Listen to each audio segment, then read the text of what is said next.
The Aurora 9 station hangs in the dark void, its rings and docking arms glowing softly against a blue nebula as busy shuttles stream in and out.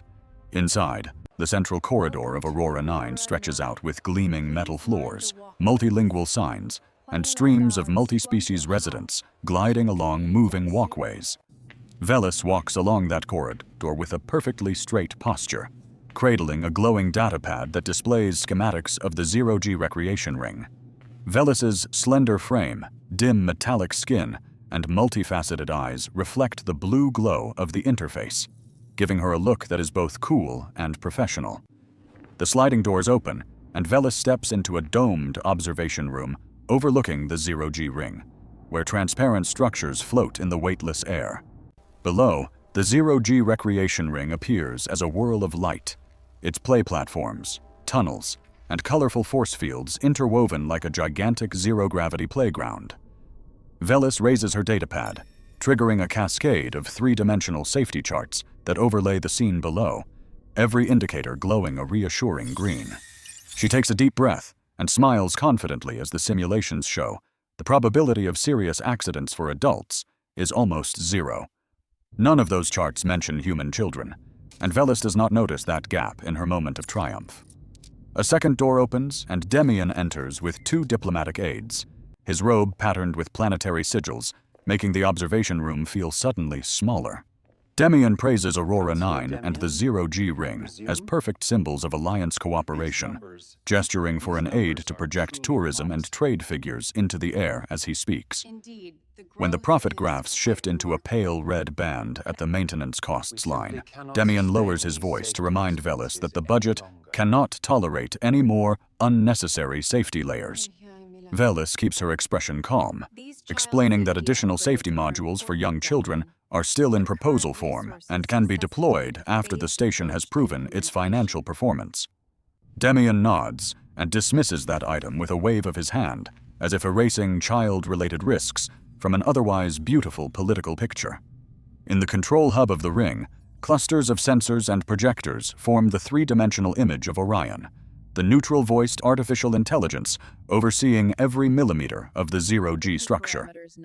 Velis stands before the control console, asking Orion for a final safety report before opening day, and a cascade of green symbols immediately scrolls across the swirling structural models. Orion reports that all parameters fall within safe ranges for adults, skimming only briefly over the note, "Data on human children, limited." Velis considers that acceptable, believing that anything safe for adults will be more than safe enough for children. At the same time, a passenger shuttle glides into Aurora 9's docking bay, following guiding lights that blink like threads of brightness. Through the shuttle's round window, Evelyn presses her face to the glass, her eyes shining as she watches Aurora 9 slowly rotate against the starry backdrop.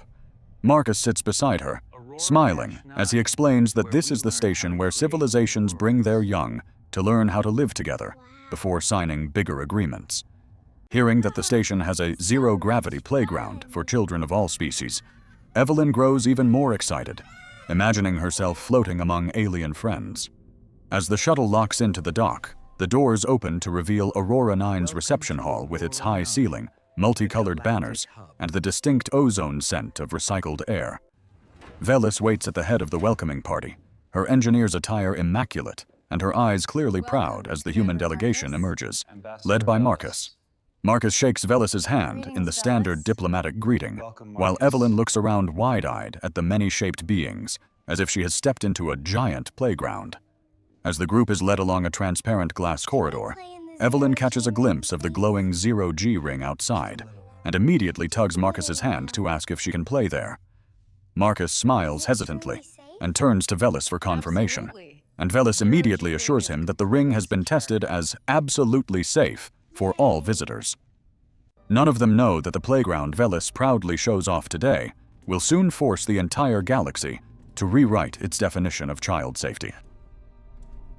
That morning, the entrance to the zero-G recreation ring was crowded with children of many species lining up, safety tethers and helmets drifting around them like a swarm of tiny metal creatures. Evelyn grips the edge of her helmet, heart racing with excitement as she peers through the transparent door at the glowing expanse of zero gravity inside.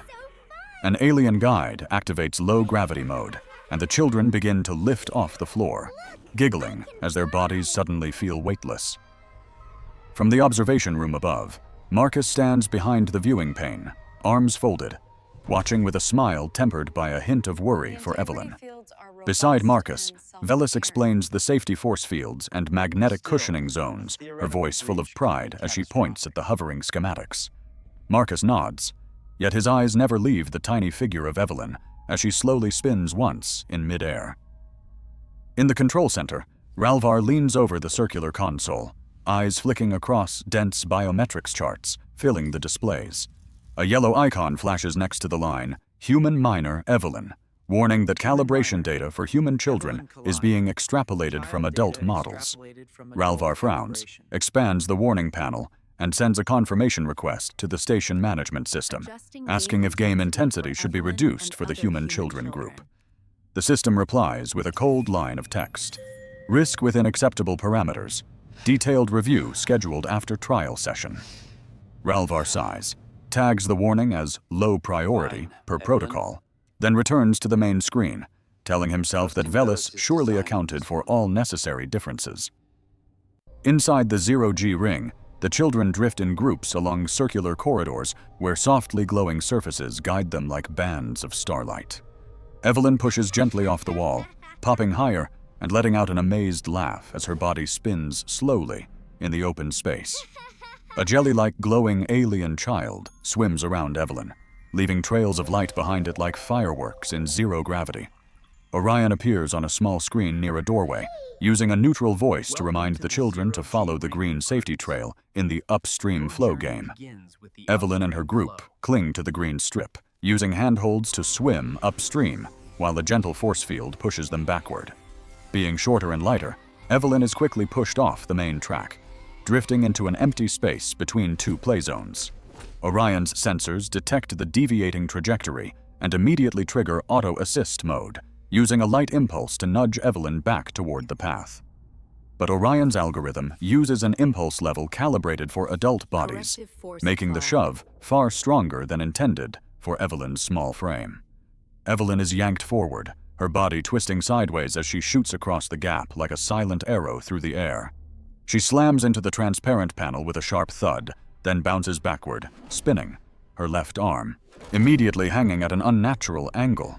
A heavier alien child clinging nearby is caught by the wave of motion, sliding into Evelyn and then tumbling clumsily through the air. The safety system emits a yellow warning chime, and Orion's status board marks the incident as moderate, with a note about possible soft tissue injury. In the observation room, Marcus freezes for a heartbeat as he sees Evelyn's small body hit the wall and spin, the world around him suddenly going silent. "Shut the game down, now!" Marcus shouts, rushing out of the observation room while Velis stands stunned, watching the layers of force fields flicker and change color. Velis frantically orders Orion to reduce fields and activate cushioning nets, but the response lags one beat behind the impact that has already happened. Below, Evelyn floats limply, face pale, lips pressed tight in silence, her breathing ragged as tears begin to drift off in tiny orbits. Marcus reaches the zero-G entrance, pushes past the attendant, and dives into the low-gravity zone, letting his body fall gently toward his daughter. He catches Evelyn midair, twisting his body to shield her as they slide past handholds, then kicks gently off a wall to steer them toward the nearest exit hatch. When he grabs the handle by the door, Marcus hauls them both out of the zero-gravity zone, landing on the hallway floor with steps heavier than usual. A station medic runs up with a medical kit, but Marcus still doesn't let go of Evelyn, allowing a quick scan while he himself checks her swollen, misshapen left arm. In the control room, Ralvar stares at the newly appeared fracture emergency priority beside Evelyn's name, his heart pounding as guilt surges through him. Ralvar calls Velis urgently, voice trembling as he asks why the auto-assist system has no dedicated mode for human children. Velis leans against the control desk in the observation room, watching the impact replay in slow motion as the pride she felt that morning shatters inside her. She does not answer Ralvar's question right away, only staring at the image of Evelyn spinning and whispering a sentence she can hardly believe herself. I should have seen this coming. Evelyn. Out in the corridor, Marcus carries Evelyn alongside the sliding stretcher, knowing this fall will break more than an arm. It will shake humanity's trust in Aurora 9 itself. At the same time, in the cold logs that Ralvar has just begun to back up, the data on Evelyn's accident quietly becomes the first spark for the galaxy's future playground treaty. A few hours after the accident, Aurora 9's medbay lies in soft light, with Evelyn resting on a treatment bed, her left arm fixed in a faintly glowing transparent splint. Marcus sits in the chair beside her, leaning slightly forward with his hands clasped on his knees, his eyes never leaving Evelyn's pale face. On the wall, the United Earth Alliance emblem suddenly appears on a screen, accompanied by a secure call tone that makes Marcus sit up straight at once. Marcus taps the interface, and a three-dimensional image of Helena appears on the screen, half-length in a crisp uniform, her gaze cold as steel. Helena briefly asks about Evelyn's condition, and Marcus answers in a low, dry voice, forcing himself to stay calm as he describes the accident in the 0G ring. When Marcus transmits the initial data packet, Helena silently watches the footage of Evelyn's collision, not interrupting and not asking a single question. Only when the footage reaches the moment Marcus carries Evelyn out of zero gravity does Helena speak, requesting full access to the 0G ring's design and safety logs. Marcus nods, confirming that Velis and Station Command will have to provide everything, then drops his voice to say plainly that this is no longer just about one child. Helena states she will initiate fleet-level child protection protocols, and to Marcus, that is the moment the real storm begins to form. Elsewhere on the station, Velis stands in the engineering office, staring at the incident summary report with Evelyn's name standing out like a dark stain. On the adjacent screen, a station command notice summons Velis to an emergency meeting with Demian and the human representatives within 10 minutes. Velis closes the report display, straightens the collar of her engineer's uniform, then strides out of the room, feeling as if the corridor is longer than usual today. In a small conference room near the station's core, Demian is already waiting with a tense expression, financial graphs flickering on the holotable in front of him. Marcus enters first, his uniform still creased, followed by Velis, and the sliding door seals shut behind them with a dry hiss. Without waiting for anyone to speak, Marcus places a data tag on the table, making the image of Evelyn's fall hover between the three of them, like an unmistakable accusation. Demian winces as the footage runs through, then hastily declares it is clearly an unfortunate accident, and the station is ready to offer generous compensation to Evelyn's family. Marcus cuts him off, stressing that the issue is not compensation, but the fact that Velis's safety system treats data on human children as an optional add-on. Velis struggles to stay calm, explaining that her initial design prioritized common adult safety standards across many species, and that data on human children was incomplete. Marcus looks straight at Velis and asks word by word whether she would let her own child enter a not-yet-complete system just because it was convenient for the budget. Marcus's question leaves Velis unable to answer, and the heavy silence in the room seems to last longer than a full orbit of the station. At last, Demian cuts in, proposing that the matter be kept internal and not escalated to the United Earth Alliance so as not to blow up a single isolated accident. Marcus places another data tag on the table. It contains Helena's message, declaring that child protection procedures are officially open and all cooperation with Aurora 9 will be reviewed. Demian's face turns pale as another chart appears, showing that all tourism routes and exchange programs involving human children have been flagged as paused. While the meeting unfolds, in the control room, Ralvar quietly extracts all warning logs related to Evelyn and saves them into a separate data package. Ralvar opens a private channel to Marcus, sending the data pack with a short message. These are all the warnings the system ignored before Evelyn was hurt. When Marcus receives the package, a side screen beside him lights up, and with just a quick glance he understands that Evelyn's accident can no longer be called statistical risk.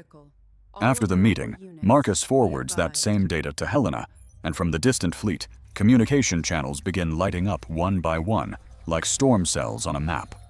Within hours, Aurora 9's booking system begins receiving cancellations from human family tour groups that had been planned months in advance. Velis stands alone in the observation room, looking out into the void where shuttles arrive and depart, realizing that far fewer ships now carry the United Earth Alliance colors than that morning. In the commercial corridors, advertisements for a safe family vacation still flicker, but the walkways are suddenly quieter, the sound of human children's footsteps fading away. Demian receives the latest report from finance, seeing projected revenue columns plunging like a sheer cliff, and in his mind, only one child's name echoes: Evelyn. After his shift ends, Ralvar stands for a long while at a small technical window, looking down at the darkened zero-G ring, now sealed off until further notice. Orion, forced into passive monitoring mode, is reduced to a small icon on the control board labeled Operations Suspended, silent amid a forest of blinking signals. On the other side of space, aboard Helena's flagship, an internal bulletin is issued advising all human parents to avoid entertainment facilities without certified child safety standards. No shots are fired, no fleet moves in on Aurora 9, yet Velis can clearly feel a storm tightening around the station with invisible threads. She understands that from the moment Evelyn hit the transparent wall, Aurora 9 entered a new kind of test, harder than any safety certification she has ever obtained before. Aurora 9's main council chambers, packed today with representatives of many species, the curved rows of seats arranged around a large hollow table that is currently dark. Velis sits in the front row, hands clasped on her lap, feeling as if every gaze around her is an invisible accusation. Marcus sits beside Velis, his face set, a data panel on Evelyn's accident already open on the handheld screen in his grip. Across from them, Demian adjusts his diplomatic robe, forcing a calm smile while his mind calculates every unit of revenue already lost. As the chamber lights dim, the central holotable flares to life, showing the United Earth Alliance emblem before Helena's image slowly appears. The room falls silent as Helena, in her sharp uniform, sweeps her gaze over the rows of seats before lingering a moment longer where Marcus sits. Helena begins by recounting Evelyn's incident, stating the girl's name, age, and injuries precisely, as if to assert that this is not just an anonymous statistic. Several alien delegates exchange puzzled looks, as if they cannot understand why a minor injury is enough to summon the entire council. Helena continues, projecting into the air the logs Ralvar sent, with every warning related to Evelyn clearly stamped deferred and low priority. Velis feels her heart tighten as she sees each of those annotations, knowing they are exactly the details she once overlooked in her perfect design. Helena explains that the United Earth Alliance will not send a fleet to encircle Aurora 9, but will do something else. Issue an advisory blacklist against any facility lacking certified child safety standards. A map of travel routes appears, with paths marked by human flags turning yellow in warning, and then red as paused. Demian looks at the map and feels his heart drop, imagining the hotels, shopping districts, and the zero-G ring itself devoid of human families for a long time. Marcus asks permission to open a small hollow window, projecting an image of Evelyn sleeping in the medbay, her arm splinted and a few faint red marks still on her face. He says that for many, this is just an injury in a report, but for one child it is a fear that will mark her for years. Helena nods, then shifts to solutions. She proposes that Aurora 9 close the zero-G ring indefinitely until a new safety standard tailored to human children exists. She proposes forming an interstellar working group with Velis as one of the technical leads alongside human experts to design a child-centered safety standard. Velis starts when she sees her name on the list, feeling dragged into the spotlight, yet knowing this is also her only real chance to make things right. Helena states clearly that within 72 hours, Aurora 9 must formally commit to the task force and accept an audit of every child-related facility. If not, she warns, the advisory blacklist will be published openly, turning Aurora 9 into a place human parents are advised to avoid. Marcus adds that humans do not wish to sink the station, but will not bring their children to a place that treats data on the young as a detail to be handled later. A massive alien delegate in the top row speaks up, asking whether humans are weaponizing economics to impose their standards on the entire galaxy. Helena responds bluntly that humans are not forcing anyone to play with them, but will bring their children only to places that treat kids as top priority, not statistical exceptions. The whole room falls silent for a long moment. Then Demian sighs, stands, and declares he supports the task force proposal, calling it the only path to regain trust. All eyes turn to Velis as Demian invites her to speak, as if the fate of the zero-G ring itself is waiting for words from her mouth. Velis steps closer to the holotable, takes a deep breath, and admits before everyone that her design underestimated the differences of human children, and that this is unacceptable. She says that if given the chance to fix this, she wants to start by redesigning everything from the perspective of the smallest, weakest beings on the station, not just adults. Helena nods at that statement, calling it the first correct response since Evelyn was hurt, and confirms that the United Earth Alliance will send specialists to assist.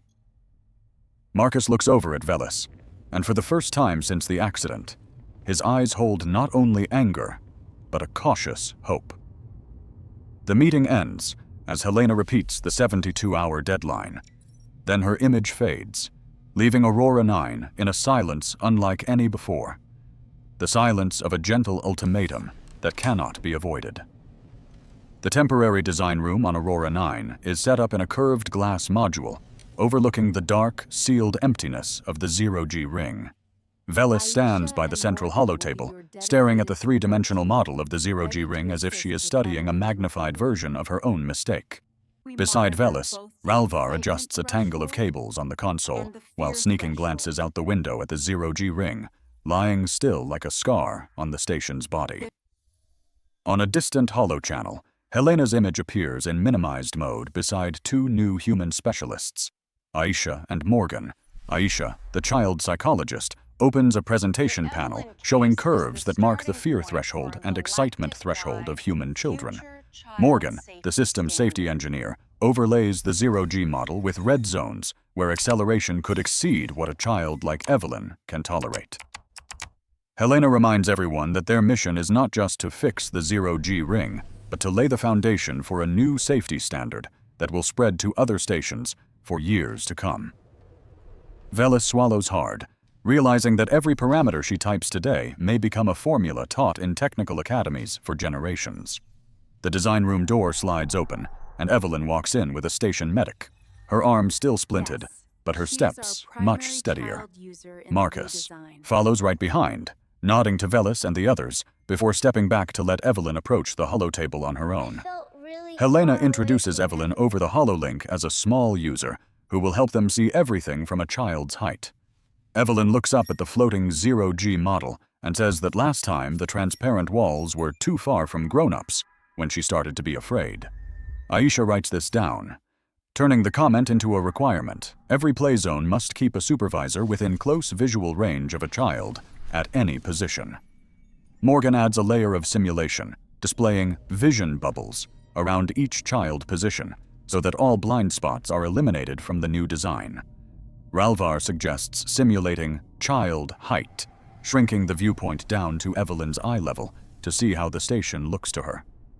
When the simulation shifts to the new view, Velis suddenly realizes that the flashing lights she thought were fun look like alarm signals to a frightened child. Evelyn nods, adding that the whoom of the field generators at the time sounded like something roaring inside the walls. Aisha marks another item.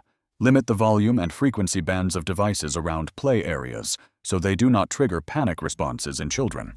After an hour of discussion, Velis pulls all the requirements together into a special clause and names it the Evelyn Clause. That clause states that any area advertised as family safe must withstand any minor malfunction while still ensuring that the smallest human child does not suffer serious injury. Helena smiles faintly as she reads the draft, saying it is the first time in a technical treaty that a child's name is written in as a moral foundation. Ralvar switches to Orion's configuration panel, adding a new mode called Child Priority Mode, which makes the system always prioritize the smallest life in its watch zone. In the test simulation, when a fault is triggered, Orion immediately reduces field strength, deploys cushioning nets, and pulls all dangerous trajectories away from Evelyn's simulated position. Evelyn watches the simulation and giggles, saying that this time it sounds more like a game than an accident. Marcus exhales quietly, his eyes softening as he sees his daughter look at the image of the zero-G ring without clenching her hands in fear. By the end of the day, the first draft of the Playground Treaty is displayed, a hollow document outlining minimum standards for every interstellar playground hosting human children. Velis looks at that title, feeling a weight in her chest, but also seeing in it a chance to turn Evelyn's pain into a shield for countless other children. In the final annotation, a small line is added. The Evelyn clause is named after the first child who forced us to see the world from a child's height. As the lights in the design room dim at the end of the shift, the image of the redesigned zero-G ring in the simulation keeps turning slowly, like a promise that next time children enter, they will be wrapped in lessons learned from a single fall. A few months after the accident, Aurora 9 enters a new light cycle, and for the first time in a long while, the zero-G ring is lit up again. In the former design room, now a monitoring center, the three-dimensional model of the new zero-G ring turns slowly, covered in green overlays that display the new safety standards. Velis stands before the large glass wall, looking down at the new zero-G ring with its soft play zones and gently glowing nets, so different from the sharp-edged structure of the past. Beside her, Ralvar reviews Orion's console, where Child Priority Mode now glows steady green instead of being a faded option in the corner of the screen. After a series of updates, Orion speaks in a warmer tone. All child safety systems are at optimal status, ready to receive young visitors. At the zero-G entrance, the new safety barrier is designed lower, at a child's eye level, with simple icons explaining the rules through pictures rather than text. Evelyn stands at the front of the line, her left arm free of the splint with only a faint scar, her right hand gripping a padded green handrail. Marcus stands half a step behind Evelyn, one hand resting lightly on her shoulder, not squeezing, like a reminder she can stop any time she doesn't feel safe. As the gate opens, gravity eases, and the first peals of laughter ring from the alien children who have gone in before, echoing like glass bells in the air. Evelyn takes a deep breath and steps across the gravity threshold, feeling her body grow lighter without the terrifying emptiness she remembered from last time. Orion speaks softly through the speakers. "Welcome, Evelyn. Child Priority Mode is active. Today we play, no accidents." Evelyn laughs shyly and answers that it sounds like an advertisement slogan, making the kids nearby laugh too, without knowing what once happened here. From the observation room, Velis and Ralvar watch the simulation of each child's tiny trajectory, seeing the safety bubbles constantly adjust so no one drifts too far.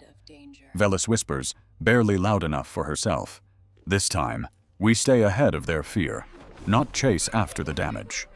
In the play ring, a chubby alien child bumps into Evelyn, but the system immediately slows their drift, turning the collision into a giggling, rolling hug in mid-air. Evelyn realizes she no longer curls up waiting for pain. Instead, a burst of laughter escapes her, echoing between the soft walls. Watching from above, Marcus feels a long-held knot in his chest loosen in that moment, and he has to brace his hand on the railing to stay steady. In the commercial district, the old slogans have been replaced with new signs reading, "Playground Treaty Certified, Safe for Human Children." Demian stands before one of those signs, holding the latest revenue report, seeing the graphs curve upward again in a positive direction. He mutters to himself that perhaps this is one of the rare times ethics and economics walk the same road, then signs a pledge to extend the standard to other areas of the station. On another station many light years away, a young architect studies a copy of the Playground Treaty, lingering over the bolded Evelyn clause. They mark it as a reference standard, unaware that the name Evelyn belongs to a little girl who once fell very hard in a place called Aurora 9. Aboard Helena's flagship, a summary report is sent out. Aurora 9, compliant with Playground Treaty. Status, recovering. No further sanctions required. Helena plays a short clip of Evelyn spinning and laughing in the new zero-G ring, and this time she allows herself to smile a little more. In a small room on Aurora 9, Evelyn tapes a new drawing to the wall. Children of many species holding hands as they float around a shining ring with the words, "Safe for everyone." Marcus stands nearby, half-jokingly asking whether she plans to critique Velis's aesthetics again if she spots anything off. Evelyn shrugs and replies that if it helps other children avoid the pain she once felt, she's willing to draw 100 more pictures. Velis drops by after her shift, pauses at the drawing, and bows her head to thank Evelyn for giving her a new pair of eyes to see the world with.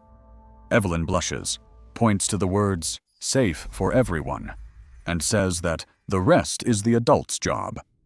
A few days later, the final version of the Playground Treaty is signed with digital signatures from many species, its title floating on green with an icon of a human child holding hands with an alien child.